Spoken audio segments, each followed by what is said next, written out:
Since the 2020 election, there's been some talk about a third party. A lot of people not too happy with what's going on in our country, what's going on in our politics.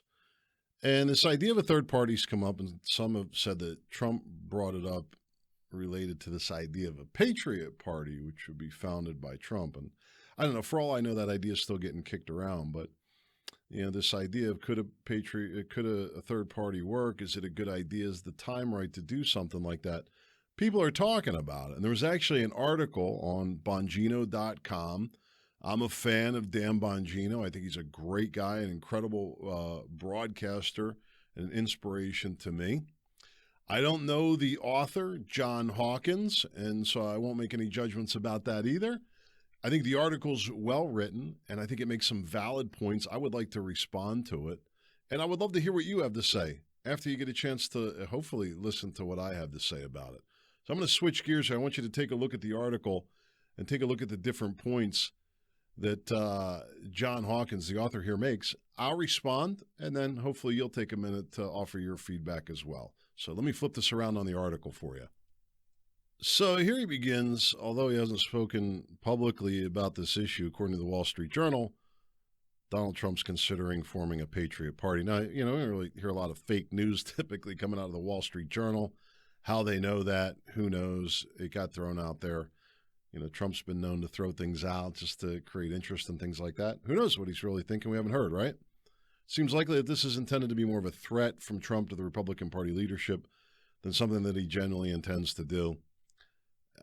How's the author of this coming to all those conclusions? I don't know. I want to skip the drama, though, because I don't really think any of that's relative to the discussion. I really want to get into the merits of the party, not really discussing Trump and maybe his leadership of a third party, because I think that's a separate issue. Number one, he says, if you can't take over the GOP, what makes you think you can successfully build a new party? And that's a common question and a really valid point. Number one, I don't think it needs to take over a party to get action on a certain agenda. That's number one. I don't think it takes a majority. I think that's a misconception. I talked about it in a different video. I'm sure I'll be talking about it more in the future. However, there's still, a pragmatic side of this point. And that is to say, look, if there's not enough interest to basically what you're saying is rein in the Republican Party, really, if you want to get down to it. Democrats aren't doing anything to rein in their side, their party, and their radicals. Maybe they are, maybe we don't know. Either way, it brings up a good point. I view the creation of another party as the ends to a means, and which means basically that if enough Republicans could get on board with the philosophy and the ideology and actually follow through on it, then great. Whatever the easiest way to get action on that. But I think it's time to build a new foundation and start doing the right thing. I mean, if Republicans aren't going to do it, then somebody's got to start moving in that direction. You win by adding people, not subtracting them. That's one point of view. And this is another valid point that I think that there's two different perspectives on. And part of that is that you're saying, well, look, you win by adding people, not subtracting them. And so that means convincing Democrats to come over to the Republican Party. I don't know how you sell that right now. Just being honest. I wouldn't even make that recommendation, quite frankly. I just wouldn't. I don't think the Republican Party is offering enough. And that's just brutal honesty. So as far as adding people, I would say the other perspective is, well, maybe there's enough of the silent majority and the moderate Democrats that there really is a voice of reason that really is the majority. Wouldn't that be something? Number three, what makes you think the party will stay pure, not fall into the hands of corruption? Well, the platform of the party is to first implement very specific strategies to fix those problems.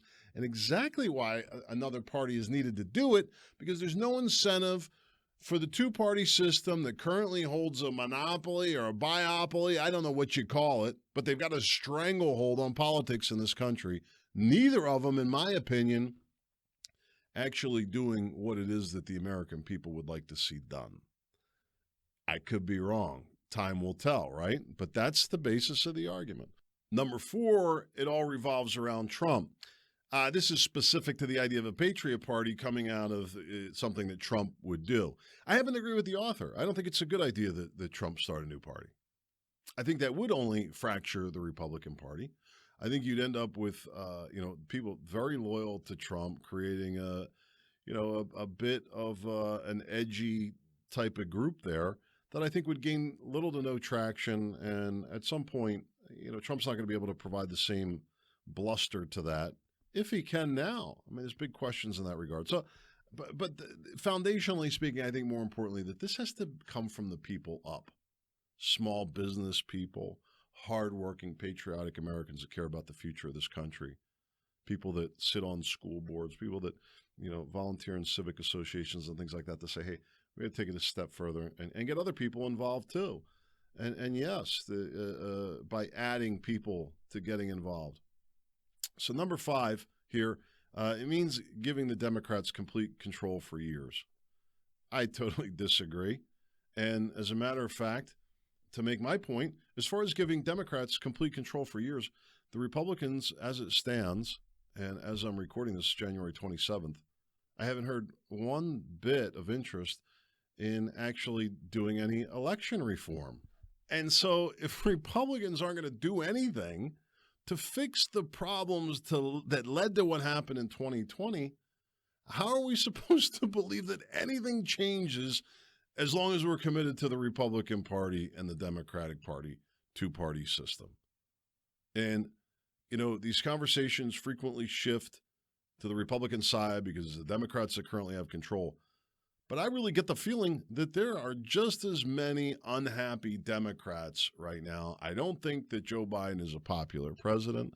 I think that if anything, if he obtained the votes that they say he did, that really it's the result of more of a Trump kickback than it is that people were rushing to the leadership of Joe Biden. And certainly he's a great example of exactly what I'm talking about. 38 years in Congress, 8 years as a vice president, over 40 years in government is exactly the problem that we're looking at. His poor judgment, his poor management, and those like him, not representing the interests of the American people.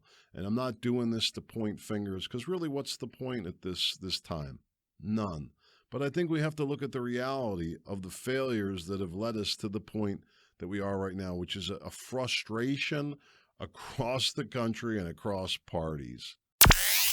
Warning, this podcast includes unapologetic logic and reason and may not be suitable for all audiences. In a world full of nonsense, he's been called the voice of uncommon common sense. He sees the abnormal that many find normal. Author and award-winning speaker, he is Chris